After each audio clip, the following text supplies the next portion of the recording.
سوءاستعمال مواد نشه‌آور و نشأه‌مندی و نشأه‌جلابی یکی از پدیده‌های منفی زمان معاصر شناخته شده در اکثر کشورها آن به نظر می‌رسد. با مقصد پیشگیری از این پدیده نامطلوب، شورای هماهنگسازی عاید به پیشگیری سوءاستعمال مواد نشه‌آور در ولایت سوخت همه‌ساله تشکیل و برگزار کرده می شود. امروز در ریاست اگنتی نظارت مواد نشأه‌دار ولایت سوخت شورای نوبتی هماهنگسازی عاید به پیشگیری سوءاستعمال مواد نشأه‌دار ولایت دایر گردید. در کار شورا رئیس شورا، معاون رئیس ولایت سوخت بهاءالدین بهادرزاده، همچنین اعضای شورای ولایتی که رهبران اداره و ساختارهای زیرتابع مقامات اجرایی حاکمیت دولتی ولایت سوخت میباشند اشتراک نمودند. در کار شورا نخست سردار ریاست تندرستی ولایت سوخت وابسته به گزارش عاید وضع نشأه‌مندی و روند عملی شوی برنامه جای عوض کننده طریق داروواری متادون در ولایت سوخت معلومات داده افزود که متاسفانه نشأه‌مندی و نشأه‌جلابی در بعضی از شهر و ناحیه‌ها افزوده است. همچنین نرسیدن متخصصان مخصوصاً نارکولوگ‌ها در بعضی از شهر و ناحیه‌ها به نظر می‌رسند.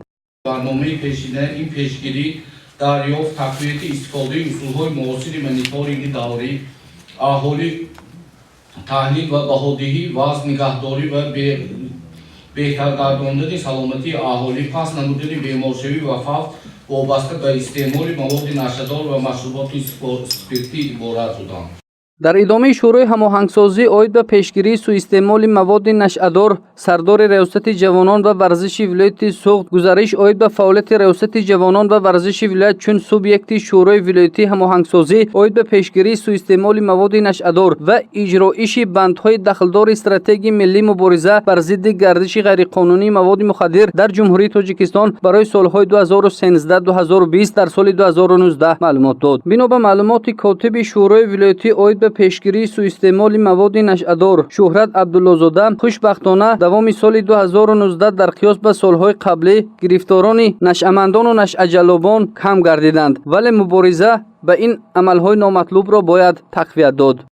طوری که تحلیل ما در یک جایگی به مرکز ولایتی نارکولوژی ولایت سوخت شهادت می‌دهد اساساً چون سالهای پیشین وضع گرفتاری به بیماری نشأه‌مندی در شهر و نواحی خوجند، پنجکند، اسفره